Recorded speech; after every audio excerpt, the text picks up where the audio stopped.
Eh bien, on avait, moi je suis depuis 2014, on avait une problématique de village au point de départ.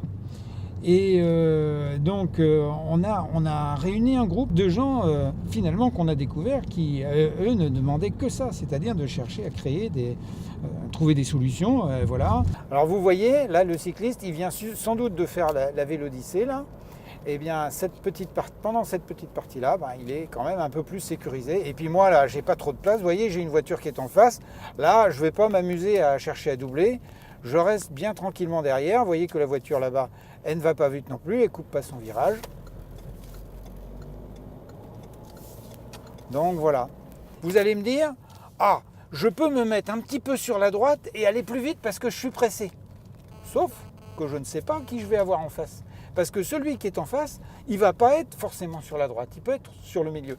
Donc vous voyez que ça trouble la tranquillité de l'automobiliste pour foncer.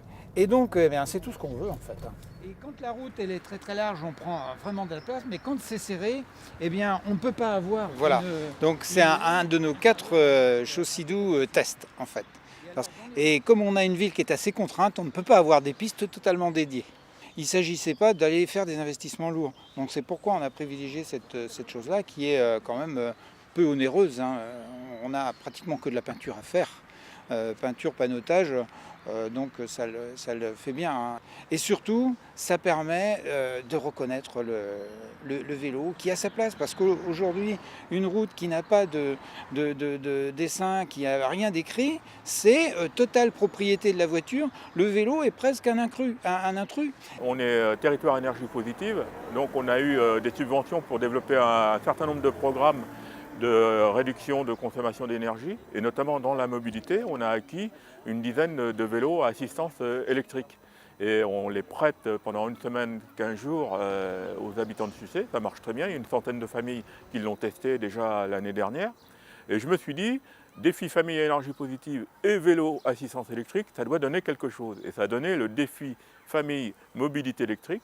Ils ont fait 1500 km sans dépenser 1 gramme de CO2. Du coup, nous, au niveau du syndicat, au niveau du CIDELA, on a accompagné la commune plus sur la partie technique du montage du défi. Ils ont tout fait.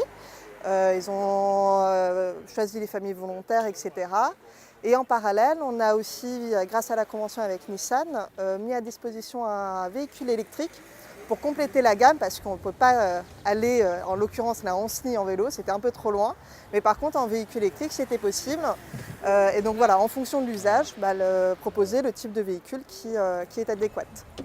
Pour les bornes électriques, on en est à 196 bornes sur l'ensemble du département. Le déploiement est satisfaisant, au regard notamment des premiers retours d'utilisation que nous avons. Et à l'été, on se reposera la question de redensifier ou de redéplacer des bornes ou pas. Enfin voilà, on va se reposer cette question-là avec nos élus. Une commune qui a peu de moyens peut avoir, on va dire, 3 vélos. C'est en grosso modo un budget de 5 000 €. Et puis, une bonne communication. Je pense que c'est pas difficile à faire. C'est une action qui peut se répliquer très facilement.